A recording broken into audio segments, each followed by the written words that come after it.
put a post on Facebook earlier, and I had a lot of people respond to it. And a lot of people seemed kind of surprised because I didn't let them know that I was getting married. And I didn't introduce them to my wife. Nobody seems to know who she is. So I take this time to introduce everyone to my lovely wife of 3 years. Yes, team motivation. I know what you're thinking. Why would he do something lame as hell like that? It's a reason. Now let me explain to you. When I posted it, within a couple of hours, I had over 150 something likes, a bunch of comments. By the end of the night, I had over 176, 77 likes and about 40 some comments. That's I guess that'll be expected since I have over 5,200 Facebook friends and another 716 followers. Unlike the majority of people who get on Facebook for social purposes or keep up with your family or something like that, I'm not on there for that. I run a business. With my business just so happens to be in the line of community work, impacting communities, improving communities. The problem is, and the reason why I really did this, is because no one cares. No one pays attention to that type of stuff. If you look at the numbers, I had released a post a little while earlier, and after that post being up there for almost 2 hours, only had 1 like on it. Only 1 person paid attention. A lot of problems in our community. You know, you got places like Chicago that are war zones being ran by the National Guard, man. You know, you see the teen pregnancy, you see all the problems and epidemics, man. You see the prison pipeline, all those things. But the real question is why do we give nonsense more attention than we do to the actual problems that are in our community? I decide to be in a relationship with or married, all that stuff. Whenever I decide to do that one day, why does it really matter to anybody else? You know, who's really gonna help you pay for it? Who's gonna help you pay for the wedding? You know, who's gonna have my back when we're going through situations and anything like that? Who's gonna give us our counseling? There's only a handful of people that's gonna do it. You know, all 170 some people, half of them I don't even know. You know, once again, I didn't do it as a joke. I don't like doing things like that, or publicity stunt or something like that, or whatever you want to call it. But it's sad to me that I have to go to those types of measures just to get somebody to pay attention to something that's positive and something that's actually making a difference every day. You know, I've seen kids go to college based off of the work that me and others put in. You know, kids that weren't even supposed to graduate from high school. You know, I don't want to offend anyone, but I refuse to just go quietly on what it is that I see. I think that's part of the problem. Nobody's being real. You know, and the real situation, the real thing that I'm observing is that we're living in a world that sugarcoats everything. We pay attention to more negativity. We praise negativity, and we spit on positivity, and then wonder why we end up with negative results. We live in a world that's upside down. It's crazy. Don't nothing make sense. So since we're here right now, hopefully I can use this time to maybe enlighten some people. Maybe a couple people might actually take the time to go ahead and click the little button over there that says delete and go ahead and move out the way, because you're wasting up time and space. You know, really. If you're still watching this right now, that means you might halfway be interested in what I'm talking about. So let me introduce something to you, the idea. And instead of focusing on so much on how we're messed up and our priorities are backwards, and instead of focusing on that side of it, let's look at a way that we can actually use social media to empower us, because it's possible. You have to remember, if we spend whatever amount of time that we spend every day on social networking, social media, just scrolling through the timeline, tweeting and whatever else you do, you have to remember, the people that are over that, they're billionaires. They're getting paid for you to be there. What are you getting paid? If we look at it just around the world, just over in the past few years, we had several examples of different societies that use social media to launch revolutions, to remove dictators, to get them out of their country, man, to topple it over. If a country in the middle of the Middle East, like Syria, can use social media like Instagram and Facebook and Twitter. They can use that as a tool that provides change and helps them move forward. Why can't we do that right here? Why can't I do it in my hometown? Why can't I do it in the other communities like Tallahassee or Albany, that I frequent? Why can't we do that? The only answer that I have to that is it will require too much work. It's a call to action. Call to action. When these people overseas, when they tweeted something out, that was a signal for them all to show up at one place.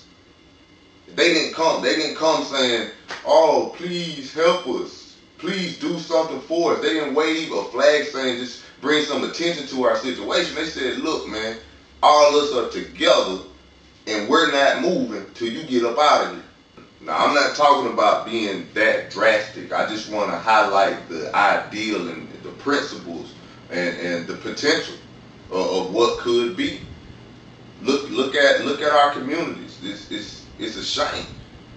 It's a shame the problems that we're dealing with and what we're facing, and it's going to take something major to turn it all around. The approaches that we're using in our communities they're not working. They're failing. Why do we continue to do the same thing over and over and expect different results? That's the definition of insanity. I'm going to highlight something, right? Bear with me. I'm painting a picture for you. In the past several years, we've had the same people be involved in major incidents that have occurred or injustice in our community, right? One of the common factors is a leader that we have in our community, Al Sharpton. And not to badmouth him or judge him or take away from what he's done in the past. His approach is not working. He has created what you call the Call to Action Network. And pay attention to the name, Call to Action. What is he producing? What is the result from the action? That's what we need to pay attention to. What is the action and what is the result? For example, let's look at Trayvon Martin. We're all familiar with Trayvon Martin. Trayvon Martin was killed. Attention was brought to it. Reverend Sharpton did a call to action. People showed up. They marched, did a song and dance, came up with a big social media campaign with the hoodies and all that. And George Zimmerman, his killer, is free. We have another current situation which has been going on for about the past 2 years, about 30 minutes from my hometown, which is about Valdosta, where we have Kendrick Johnson. A boy gets found dead, rolled up in a mat. We find out there's no possible way that boy wasn't murdered. Call to action. People make a bunch of noise. They show up, do a song and dance, march, protest, and what do we have? An investigation that has produced absolutely nothing.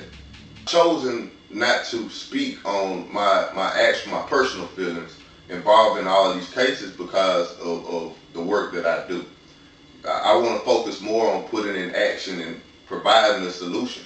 But I knew exactly what was going to happen in the Trayvon Martin case. It didn't surprise me at all. I know what's going to happen in the Kendrick Johnson case. It's not surprising to me because I can go back and look back in 2007 and remember the Martin Lee Anderson case that a lot of people forgot. They never mentioned, never brought it up. But what did we have then? We had attention being brought to a little boy being killed in a boot camp. Had a call to action, this big song and dance once again, went to trial. All 7 people were acquitted and placed right back in government positions and lost nothing. But for our community, we took a blow and we lost everything. One day, we're going to have to wake up and realize that what we're doing is not working. It's not right. It's not real. If it just makes you feel better about the situation. That's it. And until more people are willing to get their hands dirty, are willing to put in the time to really identify the root of the problems instead of just trying to cut down the weeds and make the grass look pretty. Until you're willing to dig down in that dirt and pull up the root, what are the causes of our communities being in the state that we're in, you won't see any change. Change is not going to happen by people hitting like on a post or just sharing, trying to bring awareness and waving your hand and saying, help me, help me. No, you're going to have to help yourself. We're going to have to stop doing so much liking and actually just start doing. With how I operate, and this is the whole purpose of me making this video, is that I'm working on a campaign right now. And with this campaign, I don't, with my company, I don't get federal funds. I'm completely self-sufficient. Every program that I've ever created in the past 5 years has been paid for because I went out and found people to pay for it. You know, I sold products, provided services. I never asked for a donation or a handout. Take my commitment to my community and particularly to the kids. You know, what am I teaching them? What does a kid learn by me showing them how to ask for donations? No, don't ask for donations. I'm gonna show you how to start a business. I'm gonna show you how to use social media and make $1 off of it. You know, the kids that are around me, once they are grown, they don't have an excuse for why they are not generating income, why they're not able to take care of themselves. They don't have an excuse because I made sure I put them in front of tools that they can actually use. I truly educated them. It's very frustrating, and I think I really speak on behalf of a lot of people that are actually putting in this work. They're passionate, you know, and I don't want to discredit any other people that have been supporting me or other people in our communities that are really putting in the work. You know, I know a lot of great people like Diane Latiker in Chicago, that she's putting in a lot of work in Chicago. You know, Donna Dowdridge, who's made sure I stayed on point down there. You know, he's down in Temple. You know, I mean, I got Quentin Addison, who's right here with the Back on Track Foundation, puts in a lot of work. Rico Walker. Every time I go somewhere, when I'm in juvenile court, there's Rico. When I'm in the middle school or the high school, there's Rico. You know, when I drive down the street, Rico got 50 boys on the side of the road washing cars and doing what they do. You know, so there are people that are putting in that work. What frustrates me is the lack of support that we get from people who are in a position to support us. So we ain't asking for your money. We're just asking for you to show the support, show that you're backing us. You know, prime example of what I'm talking about right now. I'm getting ready to take my Beat the Odds program back into the city schools here. With that program, the success of that program is going to dictate as far as I can go. I'm getting prepared to go into 13 counties. Those 13 counties, the way that we put our whole entire plan together is to impact a total of over 755,000 people in the next year. That's what we're bringing. For us to do that, we have to have the support. We're going to have the volunteers. We're going to have the people that can help us get the word out. We're going to have the parents that are going to show up to the meetings so that we can show that we have family involvement. We show that they're standing for something that's a little bit different than what's traditional, something that actually works. You know, I'm gonna put you up on game, and I'm gonna show you how, you know, an organization like mine works. You know, my team. I have a website.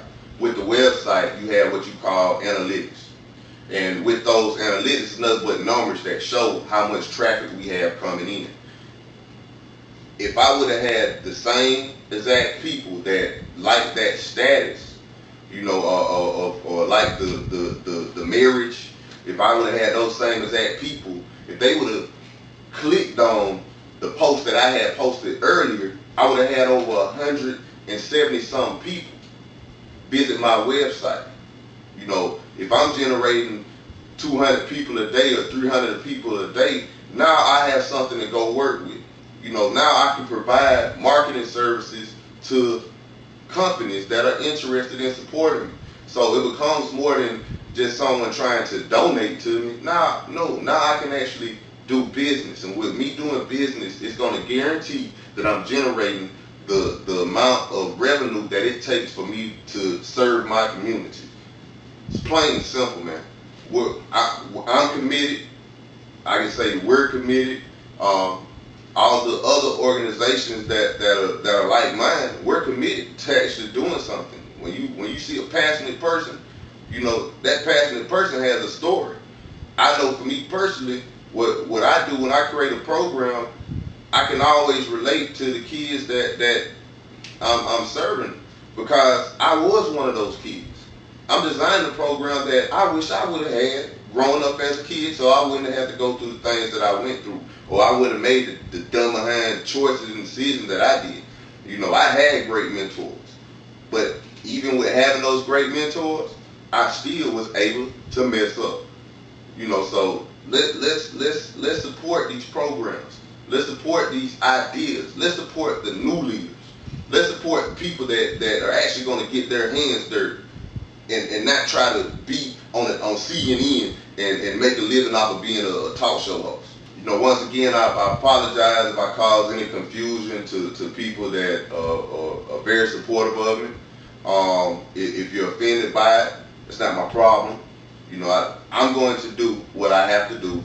I'm going to use the tools that I have to use, and I'm going to use the resources that are available to me and take advantage of the opportunities that I have created. Now, here's your opportunity to make this thing right. You can visit www.teammotivations.com. That's www.teammotivations.com. That website is costing me some money, so I would greatly appreciate if you would just click on it. That way I can continue leaving it up there, and we can, you know, me and the team, we can add some more stuff that people will be interested in. You know, let's stay positive. You know, let's move forward. Let's change this thing around, man. We can do it if we all work together, if we all help each other, if we all support one another. You know, I appreciate your time. Salute to the kings and queens. Team Motivation.